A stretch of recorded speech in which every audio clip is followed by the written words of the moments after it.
My name is Victoria Biggs and I'm the Managing Partner of Platinum Pacific Partners. The focus that I have day to day is actually quite broad because I manage a team that covers the private market. So within investment management, that means venture capital, private equity, credit investment management, family offices, and also the alternative investment space around real assets. So anything on the private side I cover, both in terms of the investment teams, but also the operating partner type roles that exist within private markets.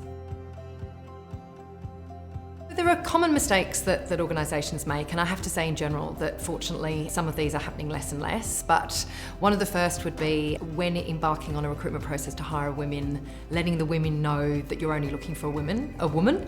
I think that some candidates, particularly senior candidates, would see that as tokenism, and it's a bit of a turn off. There's no harm in that being your desired outcome, but you don't need to share that. Women are looking for usually in an interview process is to meet with women in your organisation, so making sure they are part of that process. And obviously that can be difficult if you have no women on your investment team, but if you have a female in the finance function or in investor relations, for example, bringing them into the process to talk to the culture, because I think we all understand that for women, culture is a very significant factor in their decision-making process. So in terms of then preparation for the interview process, one mistake that organisations can make is not really having clarity around what is your parental leave policy, what is your flexible or working from home policy, and you need to make sure that not only have you put your views together around these topics, but that all the individuals that are part of the recruitment process from your company are actually saying the same message.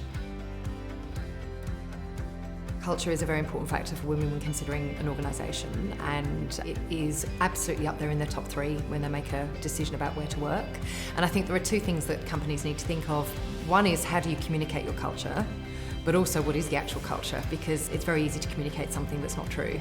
I think a culture that people are excited to be part of is one that's collaborative, one with strong leadership, but leadership that is compassionate and a leader that has demonstrable EQ, and an organisation that is a long-term investor in their people through learning and development, but also fostering, creating a culture which is sustainable over the long term. It's easy to say that your culture is a thing, but if it's not actually a lived-in experience by the senior people and they're not modelling, what they're preaching, then that can actually be quite destructive. So for example, if you're saying that, people are free to go home and pick up the kids, or you can work from home a couple of days a week, if the senior management team are not doing those things, I think it's very difficult then for younger people in the organisation to believe that they have the power to do them too.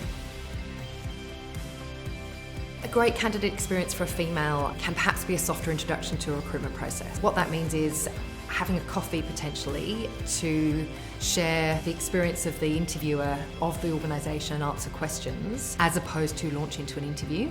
And then if the individual is sufficiently excited about the opportunity in the company, to then bring them into the interview process. That won't be necessary for every female, but we do find that that softer approach can help to get a reticent candidate across the line. Secondly, from a candidate perspective, to be supported through mentors is really important for their career. And so as an organisation in that interview process, to make them understand that that long-term career support is something that is both offered and also considered important. And that could be internal mentoring by men or women within the organisation, but also could be via partnership with organisations like Future Impact to get access to senior men and women throughout the broader investment management industry. It's important to, within the candidate experience piece, to ensure that the experience is a very pleasant one.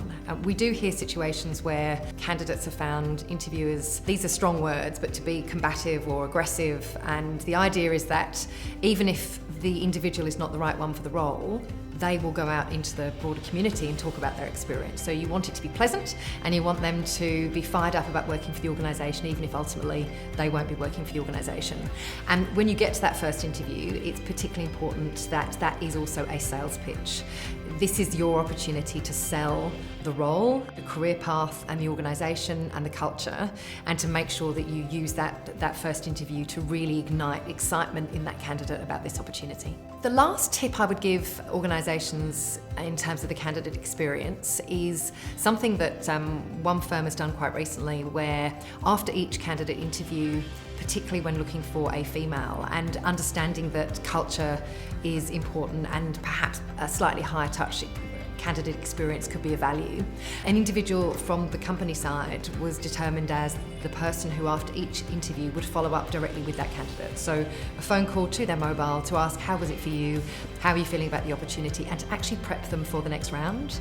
And then that individual would then follow up after each step of the interview so that they felt very comfortable through the process and almost like there was someone from the organisation, on their side and coaching them through, which left a fantastic impression of the organisation and their culture to the candidates. The other thing I would add around that candidate experience we've just described is that it really deeply speaks to the culture of the organisation, not just in terms of, we're here for you, get the job, come in and join our organisation, but we have a culture of supporting you and assisting you to develop and grow, through your career in the same way we have through the interview process. And I think that's really differentiated.